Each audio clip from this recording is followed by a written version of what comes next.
Kegiatan manusia yang sebagian besar dilakukan di daratan maupun di lautan, secara langsung maupun tidak langsung, berdampak terhadap ekosistem di lautan. Pencemaran dan rusaknya lingkungan perairan menyebabkan degradasi daerah penangkapan ikan. Degradasi mengacu pada penurunan kualitas dan kuantitas sumber daya alam terbarukan. Degradasi daerah penangkapan ikan dikarenakan oleh dua hal, yaitu karena pencemaran sampah, karena tumpahan minyak, dan karena pencemaran logam berat. Yang kedua, aktivitas penangkapan yang dikarenakan oleh alat tangkap yang tidak selektif, penggunaan bom dan racun ikan, serta penggunaan artificial fishing ground. Paparan cahaya matahari, terutama sinar ultraviolet pada air asin, membuat plastik rusak dan terdegradasi.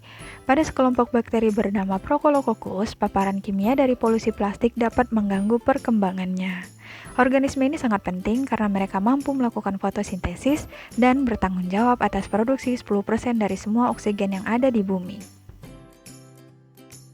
Secara langsung, minyak dapat menyebabkan kematian pada ikan karena keracunan oksigen, keracunan karbon monoksida, dan keracunan langsung oleh bahan toksik. Logam berat memiliki sifat yang tidak dapat terurai. Logam berat mudah diabsorpsi oleh biota laut sehingga terakumulasi dalam tubuh biota laut. Mengkonsumsi biota laut yang sudah terakumulasi dalam jangka waktu yang cukup lama akan berakibat buruk terhadap kesehatan.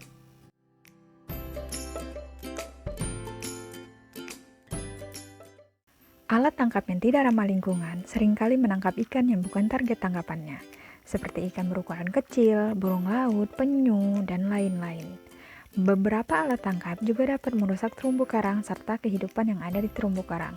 Namun, tidak sedikit pula ikan yang tertangkap bukan target tangkapan utama yang akan menjadi bycatch dan discard.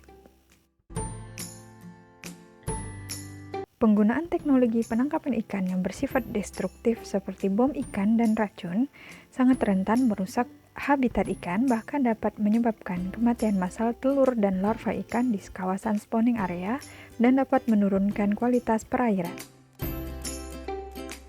Penggunaan artificial fishing ground selain mudah dalam penggunaannya, ternyata terdapat beberapa dampak yang menyebabkan terjadinya degradasi daerah penangkapan ikan, seperti penggunaan rumpon yang mengakibatkan terjadinya growth overfishing dan recruitment overfishing, yang pada akhirnya mengganggu keseimbangan ekosistem dan menyebabkan degradasi daerah penangkapan ikan.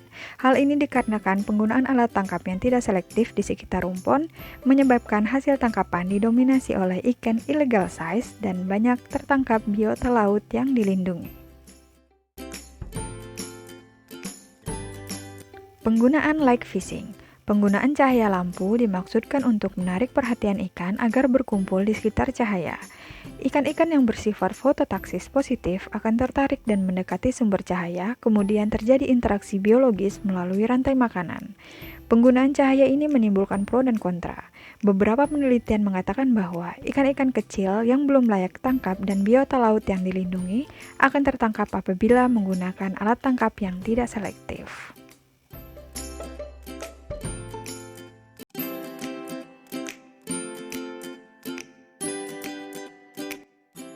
Pesisir Teluk Ambon saat ini telah menjadi pusat kegiatan di berbagai bidang seperti pemukiman, aktivitas sosial, ekonomi, perhubungan, pelabuhan, dan lainnya. Perkembangan yang semakin cepat mengakibatkan perubahan fungsi dari kawasan pesisir dan perairan Teluk Ambon itu sendiri. Sebagai konsekuensinya, muncul berbagai dampak pada menurunnya 3 ekosistem penting yang berada di Teluk Ambon, yaitu ekosistem mangrove, padang lamun, dan ekosistem terumbu karang.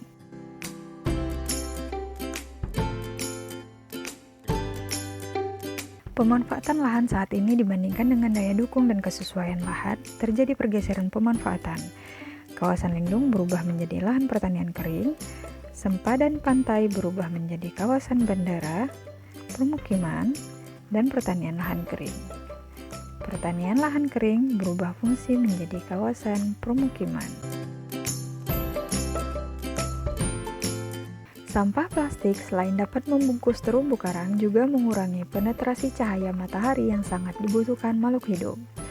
Tertutupnya koloni karang oleh sedimen menyebabkan terjadinya degradasi terumbu karang. Dua hal tersebut mengakibatkan pertumbuhan karang terganggu dan lambat laun karang akan mati dan tidak memberikan kehidupan untuk makhluk di sekitarnya.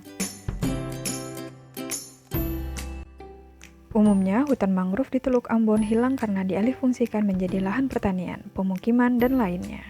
Perusakan dan hilangnya hutan mangrove menyebabkan sejumlah lokasi di sekitar Teluk Ambon dilanda banjirop ketika air laut pasang.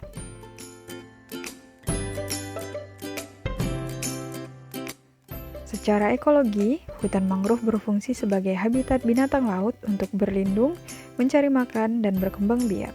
Namun di sisi lain, hutan mangrove juga berfungsi sebagai penjaga kestabilan garis pantai, menahan sedimen, dan melindungi dari abrasi.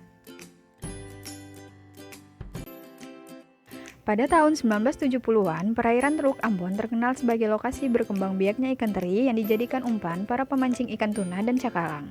Namun, selama 15 tahun terakhir, terjadi penurunan produksi ikan umpan kurang lebih 40-50% dan semakin hilangnya populasi ikan teri serta jenis ikan umpan lainnya. Menurutnya, hasil tangkapan nelayan tersebut dikarenakan oleh